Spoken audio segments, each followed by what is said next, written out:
Korea Utara jor-joran membantu militan Palestina untuk balas dendam ke Israel. Selain melatih Hamas, pasukan elit Korea Utara juga melatih pasukan Hizbullah dan Houthi. Bahkan Korea Utara diam-diam juga memasok senjata ke militan Palestina.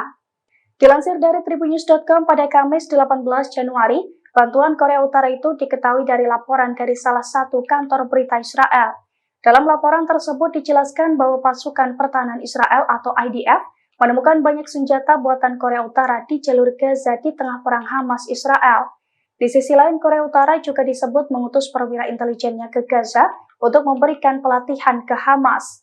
Selain itu, Korea Utara rupanya juga memiliki sejarah kerjasama dengan Hizbullah di Lebanon dan juga Houthi di Yaman, di mana pada tahun 1980-an personil Houthi datang ke Korea Utara untuk mendapatkan pelatihan militer.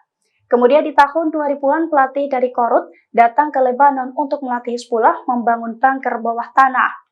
Oleh karena itu, terowongan Hizbullah yang berada di perbatasan Israel-Lebanon disebut dibangun dengan bantuan Korea Utara.